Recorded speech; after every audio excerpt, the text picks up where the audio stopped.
Gulliver's Travels by Johnathan Swift. Part 2. A Voyage to Brobdingnag. Chapter 1. A great storm described. The long boat sent to fetch water. The author goes with it to discover the country. He is left on shore, is seized by one of the natives, and carried to a farmer's house. His reception, with several accidents that happened here, there, a description of the inhabitants. Having been condemned by nature and fortune to active and restless life, in 2 months after my return, I again left my native country, and took shipping in the Downs on the 20th day of June, 1702. In the Adventure, Captain John Nicholas, a Cornish man, commander, bound for Surat. We had a very prosperous gale till we arrived at the Cape of Good Hope, where we landed for fresh water, but discovering a leak, we unshipped our goods and wintered there. For the captain falling sick of an ague, we could not leave the Cape till the end of March. We then set sail and had a good voyage till we passed the Straits of Madagascar. But having got northward of that island, and to about 5 degrees south latitude, the winds, which in those seas are observed to blow a constant equal gale between the north and west, from the beginning of December to the beginning of May, on the 19th of April, began to blow with much greater violence, and more westernly than usual, continuing so for 20 days together, during which time we were driven a little to the east of the Molucca Islands, and about 3 degrees northward of the line, as our captain found by an observation he took the 2nd of May, at which time the wind ceased, and it was a perfect calm, whereat I was not a little rejoiced. But he, being a man well experienced in the navigation of those seas, bid us all prepare against a storm, which accordingly happened the day following, for the southern wind, called the southern monsoon, began to set in. Finding it was likely to overblow, we took in our spritsail and stood by to hand the foresail.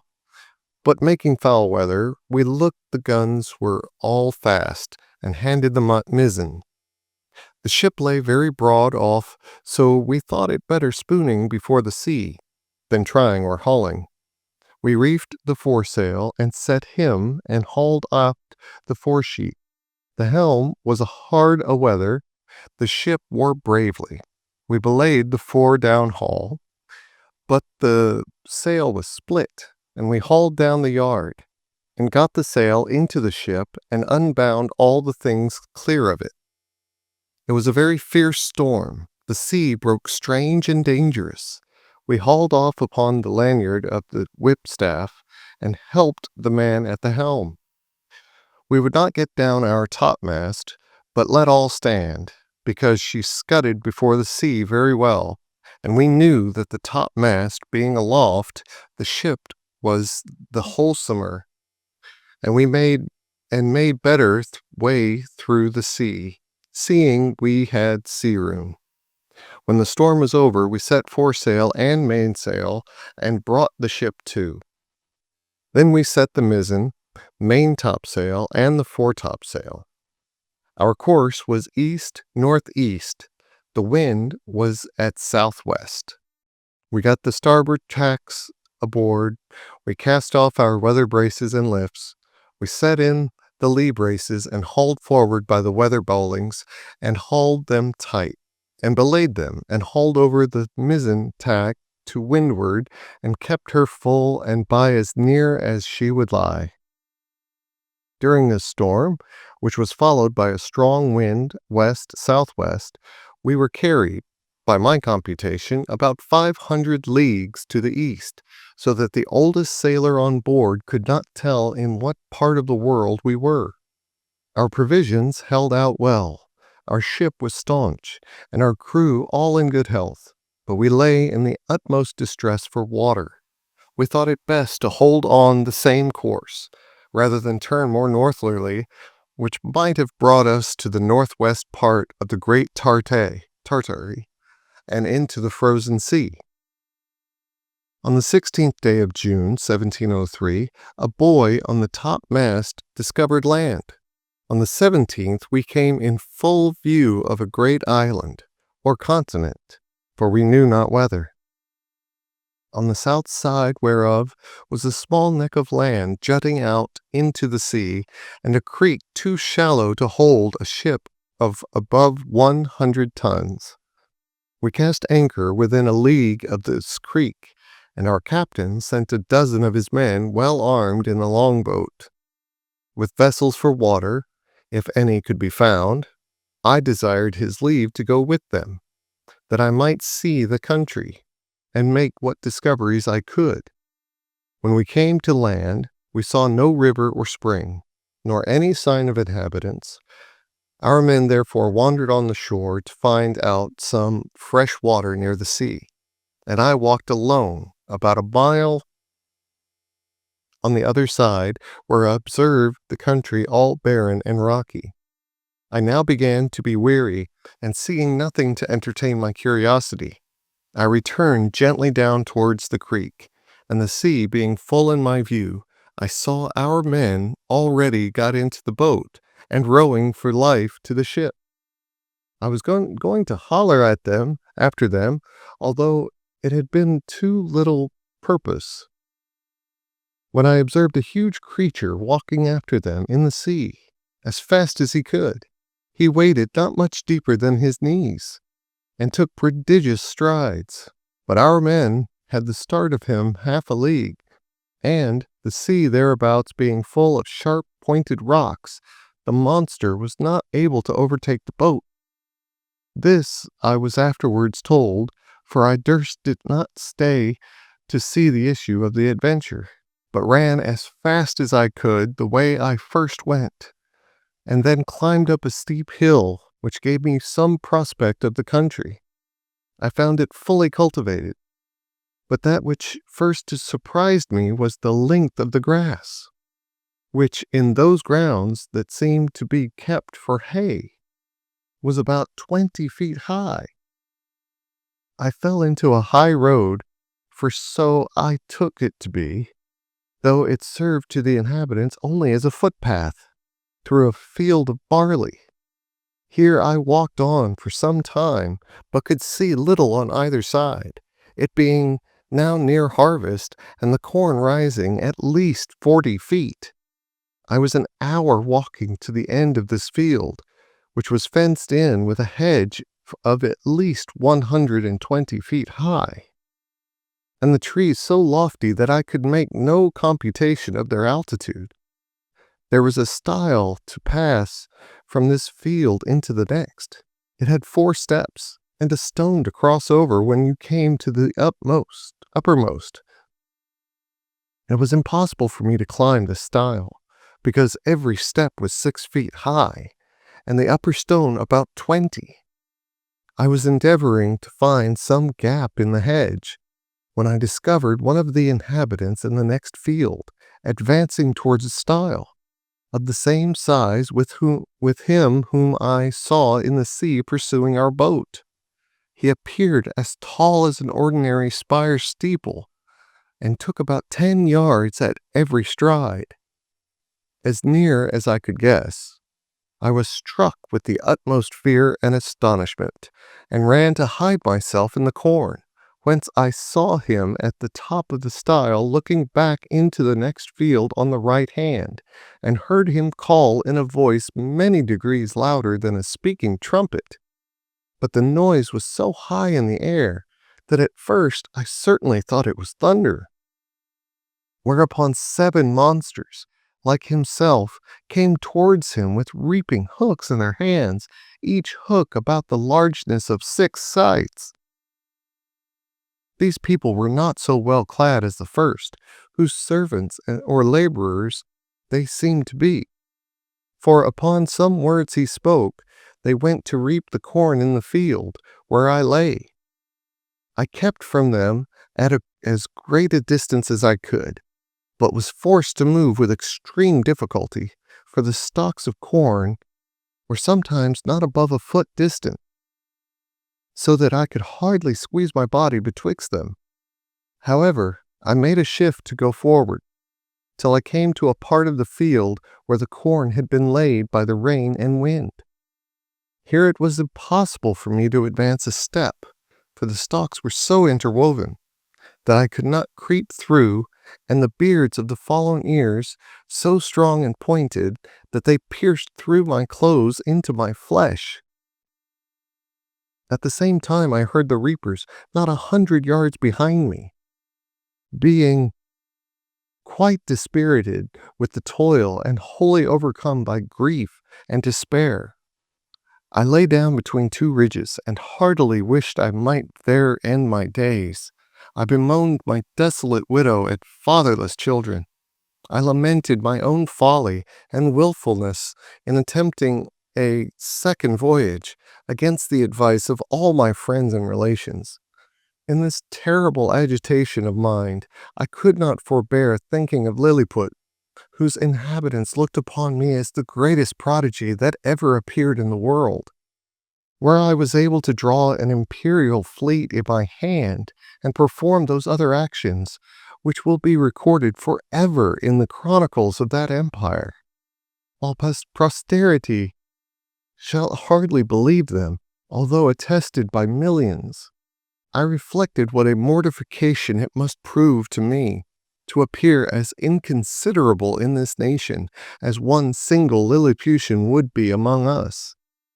But this I conceived was to be the least of my misfortunes, for, as human creatures are observed to be more savage and cruel in proportion to their bulk, what could I expect but to be a morsel in the mouth of the first among these enormous barbarians that should happen to seize me?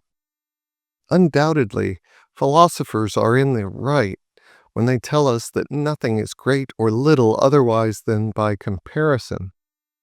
It might have pleased fortune to have let the Lilliputians find some nation where the people were as diminutive with respect to them as they were to me. And who knows but that even this prodigious race of mortals might be equally overmatched in some distant part of the world, whereof we have yet to no discovery. Scared and confounded as I was, I could not forbear going on with these reflections, when one of these reapers, approaching within 10 yards of the ridge where I lay, made me apprehend that with the next step I should be squashed to death under his foot, or cut in two with his reaping hook, and therefore, when he was again about to move, I screamed as loud as fear could make me, whereupon the huge creature trod short, and, looking round about under him for some time, at last espied me as I lay on the ground. He considered a while, with the caution of one who endeavors to lay hold on a small, dangerous animal in such a manner that it shall not be able either to scratch or bite him, as I myself have sometimes done with a weasel in England. At length he ventured to take me behind, by the middle, between his forefinger and thumb, and brought me within 3 yards of his eyes, that he might behold my shape more perfectly. I guessed his meaning, and my good fortune gave me so much presence of mind that I resolved not to struggle in the least as he held me in the air above 60 feet from the ground, although he grievously pinched my sides for fear I should slip through his fingers. All I ventured was to raise mine eyes towards the sun and place my hands together in a supplicating posture, and to speak some words in a humble, melancholy tone, suitable to the condition I then was in, for I apprehended every moment that he would dash me against the ground, as we usually do any little hateful animal, which we have a mind to destroy. But my good star would have it that he appeared pleased with my voice and gestures, and began to look upon me as a curiosity.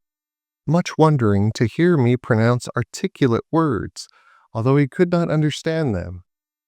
In the meantime, I was not able to forbear groaning and shedding tears, and turning my head towards my sides, letting him know, as well as I could, how cruelly I was hurt by the pressure of his thumb and finger.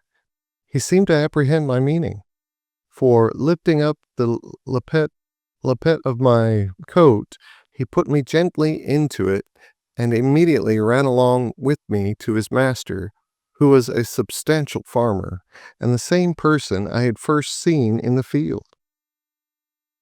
The farmer, having, as I suppose by their talk, received such an account of me as his servant could give him, took a piece of a small straw, about the size of a walking staff, and therewith lifted up the lappets of my coat, which it seems he thought to be some kind of covering that nature had given me. He blew my hairs aside to take a better view of my face. He called his hinds about him, and asked them, as I afterwards learned, whether they had ever seen in the fields any little creature that resembled me. He then placed me softly on the ground upon all fours, but I got immediately up and walked slowly backward and forward, to let those people see I had no intent to run away. They all sat down in a circle about me, the better to observe my motions. I pulled off my hat and made a low bow towards the farmer. I fell on my knees and lifted up my hands and eyes and spoke several words as loud as I could. I took a purse of gold out of my pocket and humbly presented it to him. He received it on the palm of his hand and then applied it close to his eye to see what it was, and afterwards turned it several times to the point of a pin, which he took out of his sleeve, but could make nothing of it. Whereupon I made a sign that he should place his hand on the ground. I then took the purse and, opening it, poured all the gold into his palm. There were 6 Spanish pieces of 4 pistols each, beside 20 or 30 smaller coins. I saw him wet the tip of his little finger upon his tongue, and take up one of the largest pieces, and then another, but he seemed to be wholly ignorant what they were. He made a sign to put them again into my purse, and the purse again into my pocket, which, after offering it to him several times, I thought it best to do.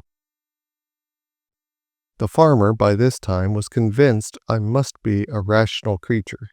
He spoke often to me, but the sound of his voice pierced my ears like that of a watermill, yet his words were articulate enough. I answered as loud as I could in several languages, and he often laid his ear within 2 yards of me, but all in vain, for we were wholly unintelligible to each other. He then sent his servant to their work, and taking his handkerchief out of his pocket, he doubled and spread it on his left hand, which he placed flat on the ground with the palm upward, making me a sign to step into it, as I could easily do, for it was not above a foot in thickness. I thought it my part to obey, and, for fear of falling, laid myself at full length upon the handkerchief, with the remainder of which he lapped me up to the head for further security, and in this manner carried me home to his house. There he called his wife and showed me to her, but she screamed and ran back, as women in England do at the sight of a toad or a spider. However, when she had a while seen my behavior and how well I observed the signs her husband made, she was soon reconciled, and by degrees grew extremely tender of me. It was about 12 at noon, and a servant brought in dinner. It was only one substantial dish of meat, fit for the plain condition of a husbandman, in a dish of about 24 feet diameter. The company were the farmer and his wife, 3 children, and an old grandmother. When they were sat down, the farmer placed me at some distance from him on the table, which was 30 feet high from the floor. I was in a terrible fright and kept as far as I could from the edge for fear of falling. The wife minced a bit of meat, then crumbled some bread on a trencher and placed it before me. I made her a low bow, took out my knife and fork, and fell to eat, which gave them exceeding delight. The mistress sent her maid for a small dram cup, which held about 2 gallons, and filled it with drink. I took up the vessel with much difficulty in both hands, and in a most respectful manner drank to her ladyship's health, expressing the words as loud as I could in English, which made the company laugh so heartily that I was almost deafened with the noise. This liquor tasted like a small cider, and was not unpleasant. Then the master made a sign to come to his trencher side, but as I walked on the table, being in great surprise all the time, as the indulgent reader will easily conceive and excuse, I happened to stumble against a crust, and fell flat on my face, but received no hurt. I got up immediately, and observing the good people to be in much concern, I took my hat, which I held under my arm out of good manners, and waving it over my head, made 3 huzzas to show I had got no mischief by my fall.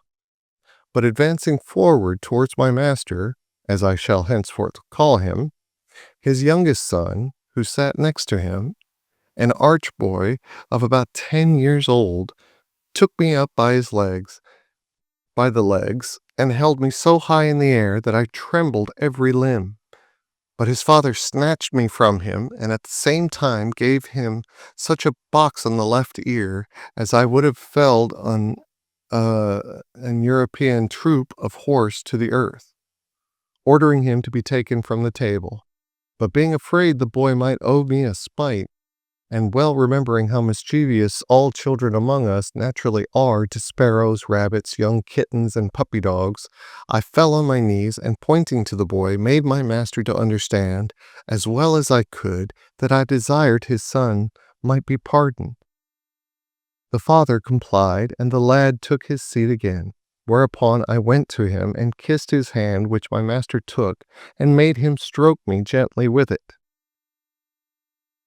In the midst of dinner, my mistress's favorite cat leaped into her lap.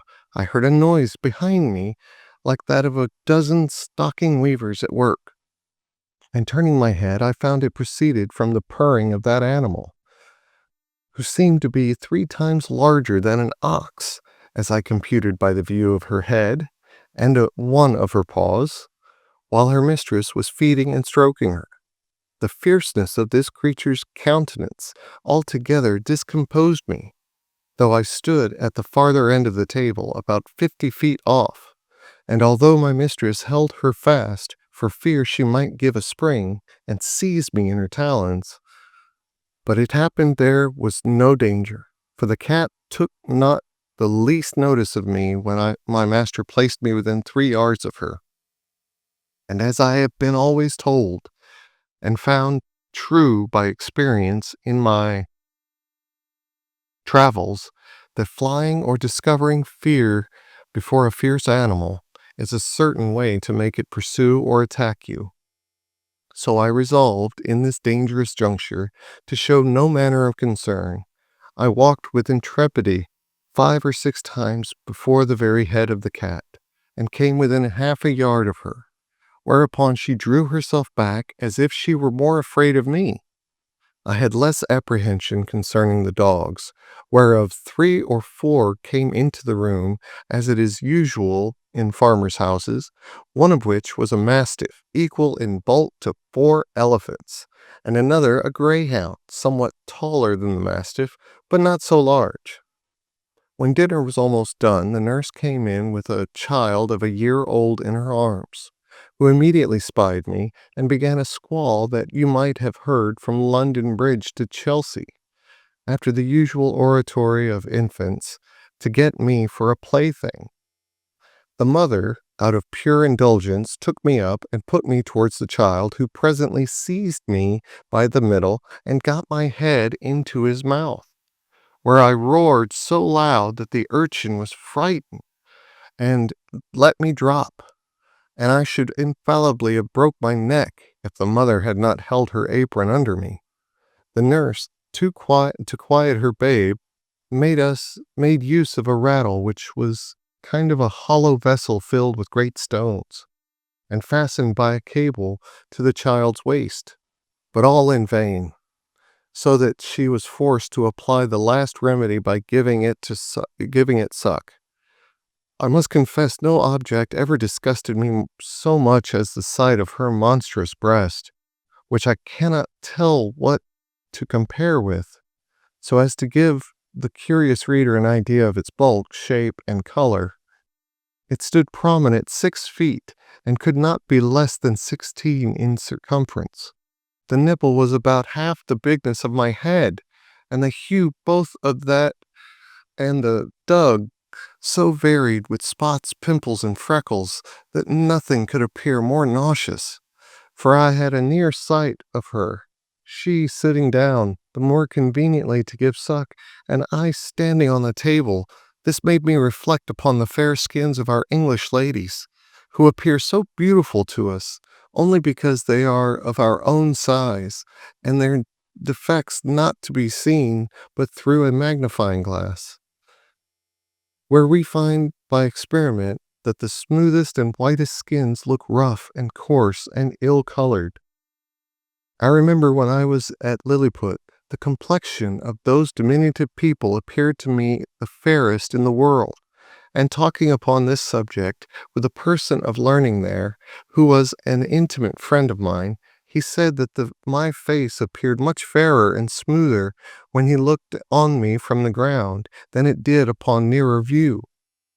When I took him up in my hand and brought him close, which he confessed was at first a very shocking sight, he said he could discover great holes in my skin, that the stumps of my beard were 10 times stronger than the bristles of a boar, and my complexion made up of several colors altogether disagreeable, although I must beg leave to say for myself that I am as fair as most of my sex and country, and very little sunburnt by all my travels.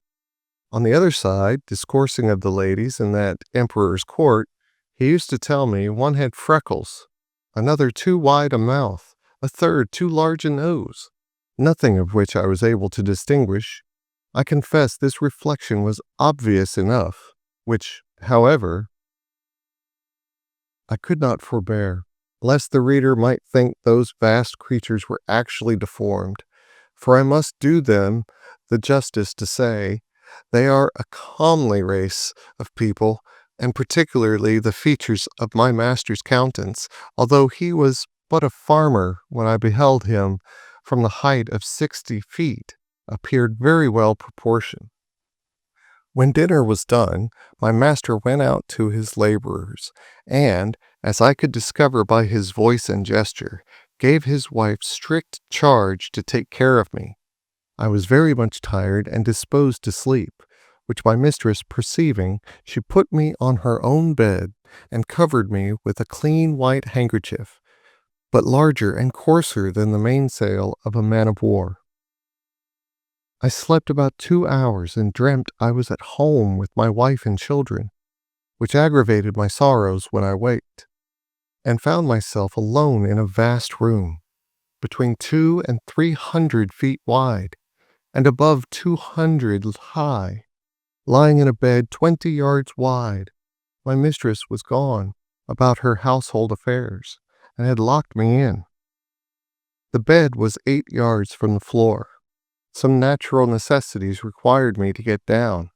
I durst not presume to call, and if I had, it would have been in vain, with such a voice as mine at so great a distance from the room where I lay to the kitchen where the family kept. While I was under these circumstances, 2 rats crept up the curtains and ran, smelling backwards and forwards on the bed. One of them came up almost to my face, whereupon I rose in a fright, and drew out my hanger to defend myself. These horrible animals had the boldness to attack me on both sides, and one of them held his 4 feet at my collar. But I had the good fortune to rip up his belly before he could do me any mischief.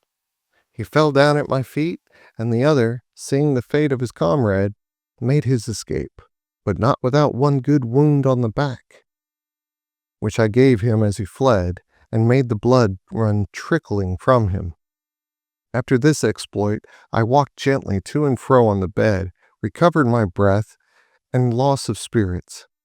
These creatures were of the size of a large mastiff, but infinitely more nimble and fierce, so that if I had taken off my belt before I went to sleep, I must have infallibly been torn to pieces and devoured.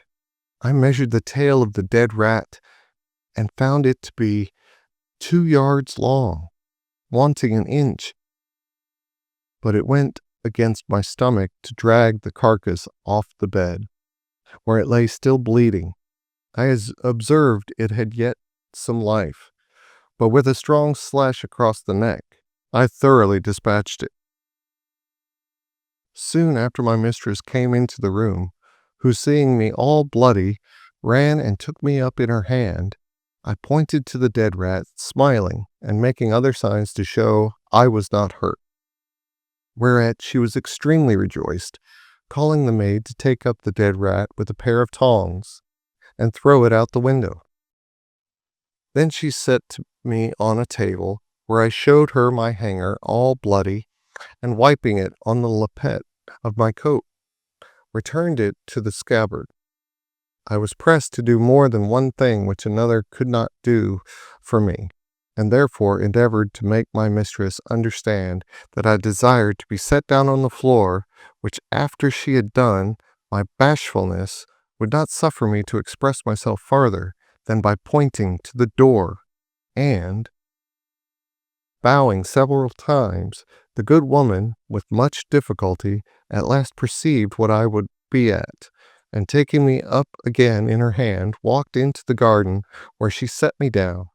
I went on one side about 200 yards, and beckoning to her not to look or to follow me, I hid myself between 2 leaves of sorrel, and there discharged the necessities of nature.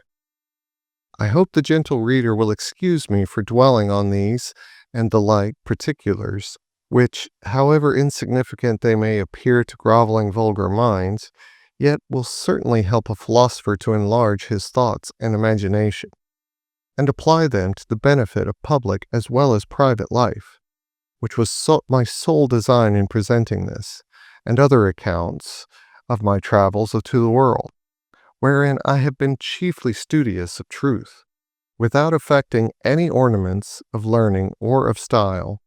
But the whole scene of this voyage made so strong an impression on my mind, and is so deeply fixed in my memory, that, in committing it to paper, I did omit one material circumstance. However, upon a strict review, I blotted out several passages, of less moment, which were in my first copy, for fear of being censured as tedious and trifling, whereof travelers are often, perhaps not without justice, accused.